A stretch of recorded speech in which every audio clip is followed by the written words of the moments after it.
Hey guys, Bazzy back here, and in today's video, I wanted to take a look at why, at least in my opinion, I think NHL 25 is a rather big missed opportunity for the franchise entirely.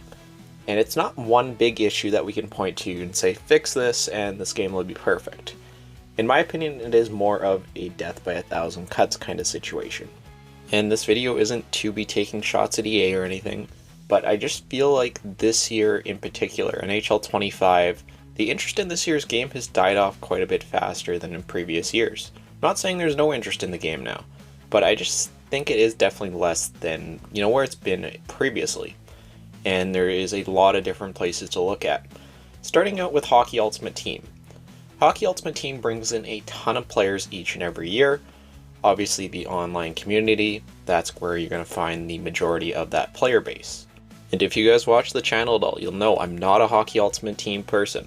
I used to do, I don't know, maybe 10 pack openings a year. This year I've done one. I've literally logged into the mode all of like 3 days. And that's just because I don't find it fun this year. From someone who used to play HUT from NHL 15 to like 24, semi-casually, I just don't think it's all that interesting this year. And I think a lot of people have been saying the same things. And at least for me as an outsider here looking into Hockey Ultimate Team, it feels like just so much more of a money grab even than in years past, which is fine. They have to make their money somewhere. But you also have to kind of, have that experience for the user there as well, where they're having a good time. And I just, looking around the community, looking at all the other content creators, giving their feedback, again, as someone as an outsider, it doesn't seem like Hockey Ultimate Team is in a very good spot this year.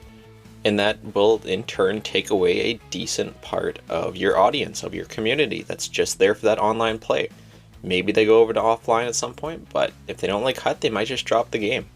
And even just some of the stupid changes like with X Factors, like you can't upgrade all the X Factors. Like, as someone again who hasn't played this mode really at all this year, just because I don't really enjoy it, it seems weird that you only have a very select few amount of X Factors that can be upgraded this year. And it really makes you question what is the point of these cards. Like, yeah, you have Connor McDavid, who's great, but there's like one card to chase after instead of having multiple options. I believe the same thing goes for power-up icons, if I am correct, that you can only like upgrade them once or something for most players. I don't know. But yeah, there's definitely issues with Hockey Ultimate Team this year, in my opinion. And I think also this goes into GWC, not having one this year. That's a huge blow for players that want to compete competitively in an NHL game and do that later on into the year. And this year, at least to my knowledge, once again, maybe I'm missing something, but there really isn't that. Like, you just can play online Hockey Ultimate Team, but it really doesn't matter at the end of the day. So right there, you're already going to be alienating some players that, are just here for the online experience, but you can say, Vazzy, just go to franchise mode. They added all these new additions, they made so many changes, and so many great updates for you. Alright, so let's go into franchise mode. Let's talk about that. And I won't disagree with you. The changes that they have added to franchise mode are amazing. There's stuff that I've been asking for many years, there's stuff that the community has been asking for many years that have finally, ended up debuting in the series in some form. The issue is how some of this stuff was implemented, which let's just get into a franchise mode here and we can kind of talk about that. But short answer here, at least in my opinion, if there's no bugs, there was no glitches, there's no issues with this, the game ran fast, it was smooth, I don't think this would be as much of an issue in my opinion. But unfortunately with NHL 25, again, there's nothing, I guess I should be careful how I say that, nothing too game breaking in franchise mode, but there's so many small little issues that, have been in the game since launch. They ended up adding like real life coaches. That was amazing to see. And you have to give them props for adding in stuff like box scores, adding in, the player awards screen, adding in the no trade, no movement clauses. Like I said, these are really good changes, and you can't knock EA for this. All this stuff, like especially like the no trade clauses, no move clauses, all that stuff works as it's supposed to. I haven't seen any issues with that, like glitch-wise or anything. But there's just so many small things that kind of bog this mode down that I do think overall ends up hurting the experience for new users or even just experienced users trying to come back and start up a casual franchise mode. And you may say, what are some of these issues? So first off, it's small, but you have the menu lag, you have the extremely slow simulation. It's stuff like I said, it doesn't really matter at the end of the day, you can play around it, but like, I did a video comparing the sim speed from NHL 2004 to NHL 25, I want to say about a month ago. The NHL sim speed in 2004 was just over a minute to get the whole season done. NHL 25, it was close to like 5 minutes. I know there's a lot more going on, I know it's a lot more complicated, but that just seems kind of unacceptable. And even comparing it to NHL 24, it's slower. And I know they're adding stuff in and all that, but it just seems like we're kind of going backward here, and it takes forever to get a season done. Everything's very slow, very laggy, and then there's just a bunch of just small bugs and issues on top of that. You still have the issue where you can play more than 82 games in a season. You have the issue with the scheme fit and the coaches, where if you assign someone a certain line fit and they accept and that coach leaves, you can now not go and reassign them that line with a new coach. And I saw reports of some players being able to kind of break the game and trade players before the NHL draft when they still have their full trade value if they're expiring UFA, which I don't really know how that works, but I've seen people reporting that.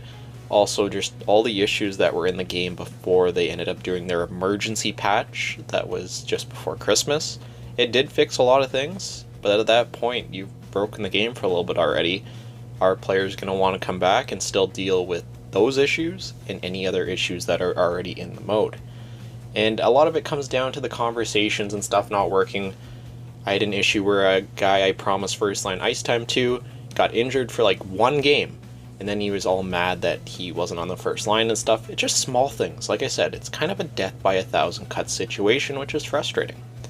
And then lastly here you have Be A Pro. I don't have to go into anything here with Be A Pro. I do not want to watch pricey pond hockey. And it's just another mode where if you did change it, if you even had some slight improvements where it's just not copy and pasted, you would get more players going back to play this mode. And I know everything can't get touched every single year, just not a big enough development team, and that's fine. But for 5 years not to do anything with the mode, it's just another thing where you're not drawing interest.